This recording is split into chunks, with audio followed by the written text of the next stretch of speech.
दोस्तों नमस्कार, मैं मनोज कुमार शर्मा आजाद हिंद आवाज न्यूज के लिए एक बार फिर दिल्ली का इलेक्शन फिर चर्चाओं में आ गया है। दिल्ली का एक इलेक्शन इसलिए भी चर्चाओं में आ गया कि अरविंद केजरीवाल ने एक पोस्टर जारी किया, जिस पोस्टर पर उसने दावा किया कि एक तरफ जहां अपने आप को ईमानदार बताया, वहीं दूसरी तरफ बाकी के लोगों को, बाकी के नेताओं को भी उन्होंने बेईमानों की श्रेणी में रख दिया, जिसमें राहुल गांधी शामिल थे, संजीव दीक्षित शामिल थे और अपने अजय माकन भी शामिल थे। इस बात को लेकर के कांग्रेस थोड़ा सा मतलब फ्रंट फुट पर आ गई और सीधे सीधे प्रहार करने लगी। सीधे सीधे उन्होंने सवाल उठाया, उनकी एक पूरी लॉबी वकीलों की खड़ी हो गई। ऐसा पहली बार देखने को मिल रहा है कि कांग्रेस पर जब कोई आरोप लगाया गया और कांग्रेस ने इस तरह से उसका विरोध किया हो। क्या कहा प्रेस कॉन्फ्रेंस में इन वकीलों ने, जरा सुनिए।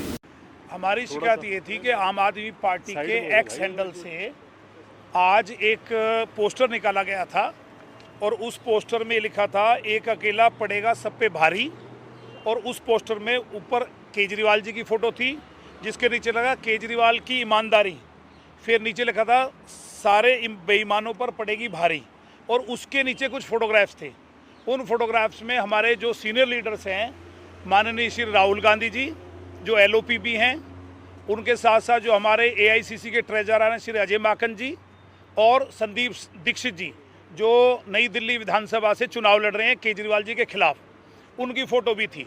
तो हमारा ये ऑब्जेक्शन है कि ये इस टाइम इलेक्शन चल रहा है और ये मैलिशियस कैंपेन है, ये बदनाम करने वाली साजिश है बिना किसी प्रूफ के।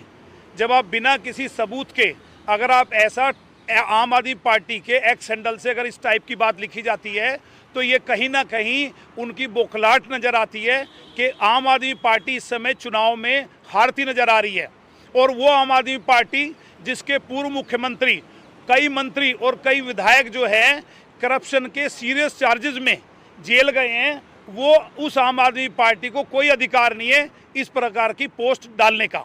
हमने इलेक्शन कमीशन से गुहार लगाई है कि इस पोस्ट को तुरंत डिलीट किया जाए सारे सोशल मीडिया हैंडल से और आम आदमी पार्टी के खिलाफ एक्शन लिया जाए। वकीलों के बारे में ये सुन लिया होगा और ये जो था पोस्टर बार था, प्रिंट मीडिया ने भी छापा, जगह मिली यहाँ पर, और यहाँ पर आपने राहुल गांधी को सबसे बड़ा बेईमान घोषित कर दिया। वो पोस्टर कौन सा था वो पोस्टर जिसको लेकर के कांग्रेस जो था इतनी आक्रामक हो गई और उसने आरोप लगा दिया कि आम आदमी पार्टी इतनी बौखला गई। देखिए ये था वो पोस्टर जिसको लेकर के आज कांग्रेस काफी ज्यादा हमलावर रही और कांग्रेस ने, आपको याद होगा कि राहुल गांधी ने सीलमपुर की सभा में भी हमला बोला था और कथित शराब घोटाले को लेकर अरविंद केजरीवाल पर हमला बोला था। तो दूसरी ओर आज आम आदमी पार्टी ने सोशल मीडिया प्लेटफॉर्म पर एक पोस्ट के जरिए PM मोदी से लेकर अमित शाह और राहुल गांधी तक को सबसे बड़ा बेईमान करार दे दिया। बिना प्रूफ के ये चीज कहना जो है शायद कांग्रेस को राज नहीं आया। लेकिन दूसरी तरफ बता दें कि जिस तरह से शीला दीक्षित का भूत आम आदमी पार्टी को और केजरीवाल को डरा रहा है, वो अभी थमने का नाम नहीं ले रहा है। अब ताजा खबर यह है कि योगी आदित्यनाथ जो उत्तर प्रदेश के मुख्यमंत्री हैं, चुनाव प्रचार के दौरान जब दिल्ली आए तो उन्होंने जिक्र कर दिया और शीला दीक्षित के कामों को याद करके बता दिया कि जब दिल्ली कैसी थी और अब दिल्ली कैसी है। सवाल यही नहीं रुक जाते। बीजेपी के नेता जिस तरह से शीला दीक्षित के सवाल मतलब कामों को गिना रहे हैं, वो अपने आप में कांग्रेस की उन नीतियों को सपोर्ट करना है जिन कांग्रेस की नीतियों का खुद आम आदमी पार्टी और बीजेपी जो है अपने आप को जो था विरोध करती रही है, विरोध प्रकट करती रही है। लेकिन यहां पर इतना ही कुछ नहीं होता। यहां पर संदीप दीक्षित, अलका लांबा और रागिनी नायक थोड़े से हमलावर नजर आते हैं। संदीप दीक्षित अपने ट्विटर पोस्ट के जरिए एक सवाल करते हैं केजरीवाल से, दो सवाल करते हैं, पूछते हैं 2013-14 में DTC बेड़े में 5216 बसें थीं, लेकिन 2022-23 में ये घटकर 3937 रह गईं। एक बढ़ते और दौड़ते शहर की पब्लिक सेवा का ये हाल कैसे हुआ? सवाल नंबर 2, 2013 से 14 में DTC की बस यात्रियों की औसत दैनिक संख्या 43.47 लाख थी। पिछले 10 साल में संख्या घटकर के 25 लाख हो गई है और क्लस्टर में 26 लाख। ये कैसे हो गया? 10 साल में जनसंख्या वृद्धि को ध्यान में रखा जाए तो अभी तक ये संख्या 50-60 लाख यात्री प्रतिदिन होना चाहिए। अरविंद केजरीवाल, तेरे सत्यानाश से सिर्फ 41 लाख ही रह गए।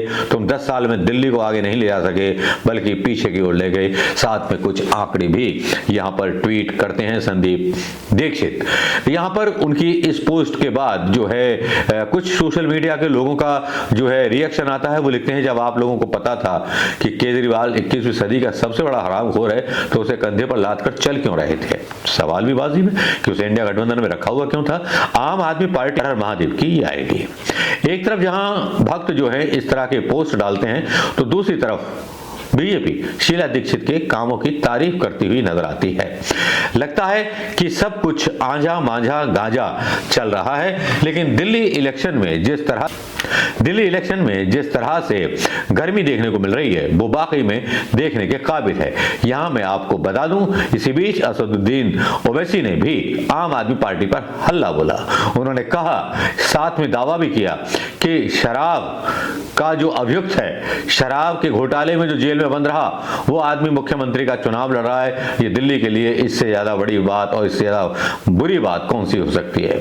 जो ईमानदारी का नारा लगा करके आया था और उसके खुद के 3 मंत्री जिनसे इस्तीफा तक नहीं लिया गया, वो शराब घोटाले में फंसे हुए हैं। अब बात निकली है तो दूर तक लग जाएगी। अब देखना यह है कि राहुल गांधी को जिस तरह से आरोप लगाया गया और जिस तरह से कांग्रेस अब बचाव की मुद्रा में उतर आई है, वो देखने वाला होगा कि आने वाले टाइम में कांग्रेस का प्रचार कहां तक की क्या तेजी पकड़ेगा। क्या राहुल गांधी के बारे में बताया जा रहा है कि बीमार हैं, रैली नहीं कर पा रहे, लेकिन एक तरफ ये खबर है तो दूसरी तरफ खबर यह है कि कांग्रेस ने खाली मैदान छोड़ दिया है आम आदमी पार्टी के लिए। 2-3 उम्मीदवार ही प्रचार करते हुए दिखाई देते हैं, बाकी कांग्रेस ने खुला मैदान आम आदमी पार्टी के लिए छोड़ दिया है।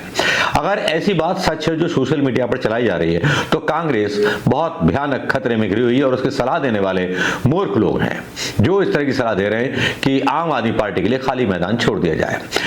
मैं बता सकता हूं क्योंकि केजरीवाल के खिलाफ एंटी इनकम्बेंसी फैक्टर इस कदर तेज है कि अगर कांग्रेस ने मजबूती के साथ अपने आप को दमखम में नहीं दिखाया तो जाहिर बात है वो फॉलो ऑन आम आदमी पार्टी को नहीं बल्कि भारतीय जनता पार्टी को दे देगी।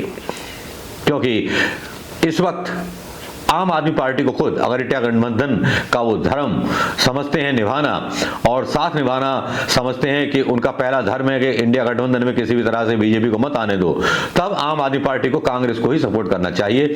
अगर एंटी इनकम्बेंसी इतनी हो गई है कि सड़क पर जनता उतर के केजरीवाल से सवाल पूछ रही है कि जो इंदिरा गांधी के जमाने में क्वार्टर बांटे गए थे, अलका लांबा इस प्रश्न को जानबूझकर तो नहीं लेकिन लोगों के बीच जाकर के जब मिलती हैं तब लोग यही शिकायत करते हैं कि इंदिरा गांधी ने जब दबे कुचले लोगों को वो मकान बांटे थे उन पर बुलडोजर फिरवाने का काम अरविंद केजरीवाल ने किया है।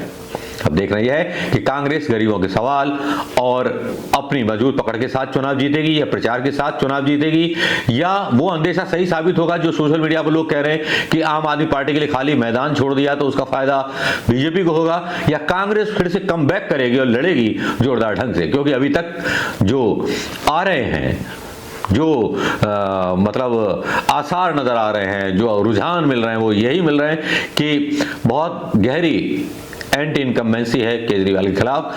कांग्रेस को इसका फायदा उठाना चाहिए। नमस्कार दोस्तों, जय हिंद।